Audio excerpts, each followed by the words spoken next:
আসসালামু আলাইকুম, কেমন আছেন সবাই? আশা করছি ভালো আছেন। আমরাও এখন আপাতত ভালো আছি।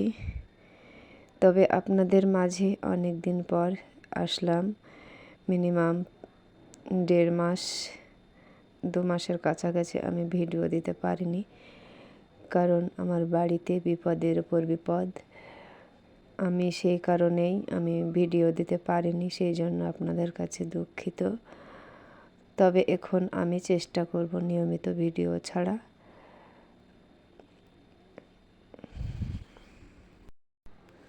আপনজনেরা ছেড়ে সবাই চলে যাচ্ছে। প্রথমে মারা গেল আমার মামা, আর তারপরে কিছুদিন পর, 1 সপ্তাহ পর মারা গেল আমার শ্বশুর।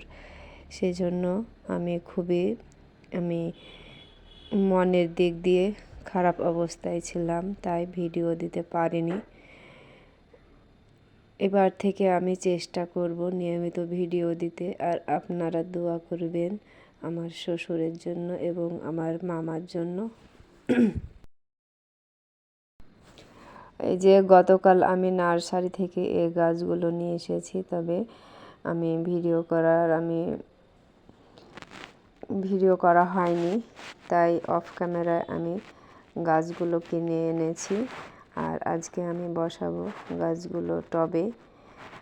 আর এই যে এখানে 2টো গাঁদা ফুল আছে, আর আছে একটি পাতাবাহার, আর 2টো আছে,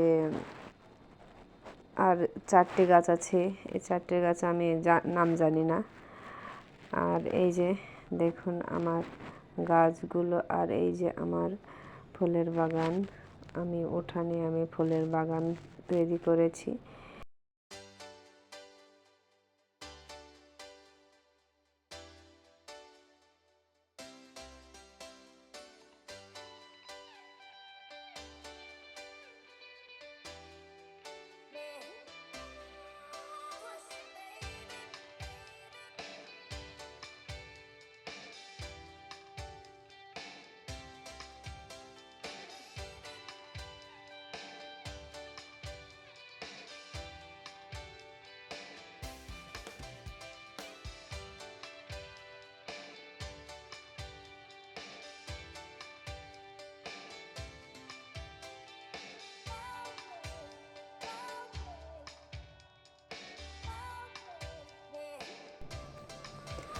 আর এই যে দেখুন আমি মাটি তৈরি করে নিলাম, আর ওখানে ছিল সবজি পচা জৈব সার।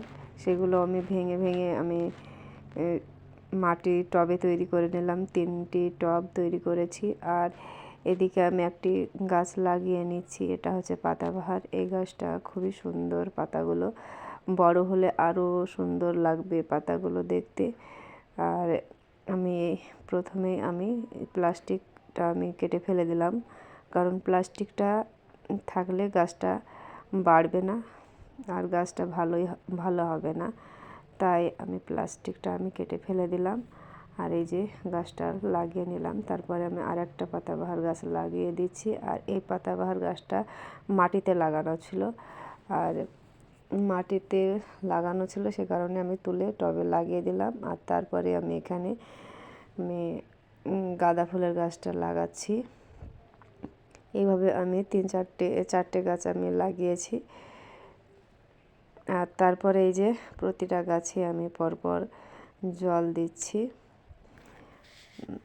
আর গাছটা লাগানোর পর এভাবে জল দিয়ে ছায়া জায়গায় রাখার দরকার। আর এখন তো বৈকাল বেলা, সন্ধ্যার আগে আমি গাছগুলো লাগিয়ে নিচ্ছি, প্রয়োজন নেই। আমার উঠোনে এমনেও সবসময় ছায়া থাকে, তাই গাছগুলো নিচেই রেখে দিচ্ছি।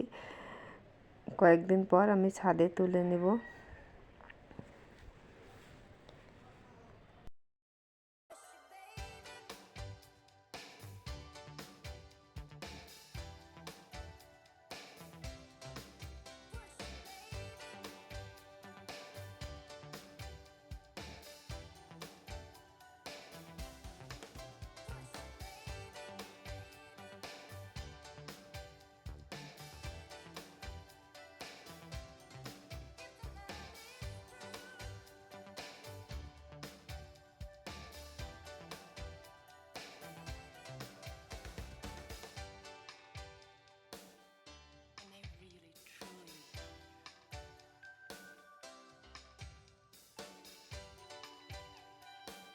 আর আজকের মতো ভিডিওটি শেষ করলাম। ভালো থাকবেন, সুস্থ থাকবেন। আল্লাহ হাফেজ।